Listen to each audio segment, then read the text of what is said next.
ప్రపంచం ఇప్పుడు ఒక డిజిటల్ వినాశనం అంచున నిలబడిందా? ఒక చిన్న తీగ తెగితే ప్రపంచ ఆర్థిక వ్యవస్థ కుప్పకూలిపోతుందా? అవునని అంటున్నాయి తాజా పరిణామాలు. ఇరాన్ వేదికగా సాగుతున్న యుద్ధ మేఘాలు ఇప్పుడు సముద్ర గర్భంలో ఉన్న ఇంటర్నెట్ కేబుళ్లను కమ్మేస్తున్నాయి. పర్షియన్ గల్ఫ్ ప్రాంతంలో అంతర్జాతీయ ఇంటర్నెట్ కేబుల్లే లక్ష్యంగా ఇరాన్ చేస్తున్న హెచ్చరికలు ఇప్పుడు ప్రపంచ దేశాలను వణికిస్తున్నాయి. అసలు ఇరాన్ వ్యూహం ఏంటి? సముద్రం అడుగున ఉన్న ఆ కేబుల్స్ కట్ అయితే ఏం జరుగుతుంది? మన జీవితాలపై దీని ప్రభావం ఎలా ఉండబోతోంది? ప్రపంచం ఇప్పుడు ఇంటర్నెట్ చుట్టూ తిరుగుతుంది.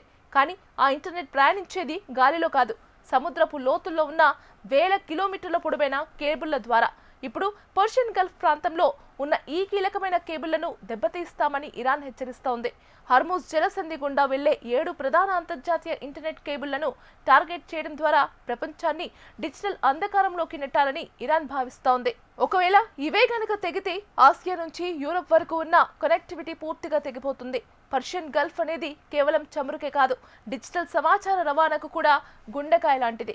ఇక్కడ కేబుల్స్ దెబ్బతింటే బ్యాంకింగ్ సేవలు స్తంభించిపోతాయి, స్టాక్ మార్కెట్లు కుప్పకూలిపోతాయి, అంతర్జాతీయ విమానయానం మరియు షిప్పింగ్ రంగం గందరగోళంలో పడిపోతుంది. గూగుల్, మైక్రోసాఫ్ట్, అమెజాన్ వంటి టెక్ దిగ్గజాల డేటా సెంటర్లు మధ్య అనుసంధానం తెగిపోయి కోట్లాది మంది యూజర్లు తీవ్ర ఇబ్బందులు ఎదుర్కోవాల్సి వస్తుంది. ఇప్పటికే ఇరాన్ తన దేశంలో 50 రోజులుగా ఇంటర్నెట్ బ్లాక్ అవుట్ కొనసాగిస్తోంది. ఇప్పుడు ఆ సెన్సార్షిప్ ను ప్రపంచవ్యాప్తంగా చేసేందుకు సిద్ధమవుతుంది. సముద్ర గర్భంలో దాదాపు 120 మీటర్ల లోతున ఉండే ఈ కేబుళ్లను టార్గెట్ చేసేందుకు ఇరాన్ డ్రోన్లను మరియు ప్రత్యేక జలాంతర్గాములను వినియోగిస్తున్నట్లు వార్తలు వస్తున్నాయి.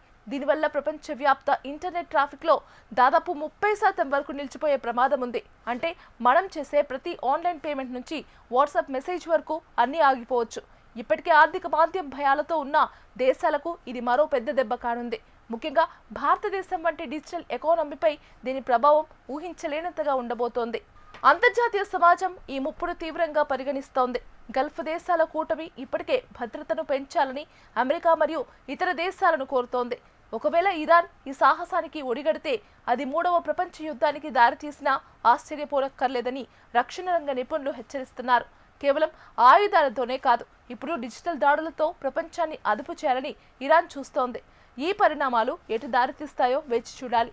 సాంకేతికతతో ముడిపడి ఉన్న మన ప్రపంచం ఎంత సున్నితమైందో ఈ కేబుల్స్ ఇష్యూ మరోసారి నిరూపిస్తోంది. ఇరాన్ హెచ్చరికలు కేవలం బెదిరింపులకే పరిమితం కావాలని, ప్రపంచం మరో డిజిటల్ సంక్షోభంలోకి వెళ్లకుండా ఉండాలని కోరుకుందాం.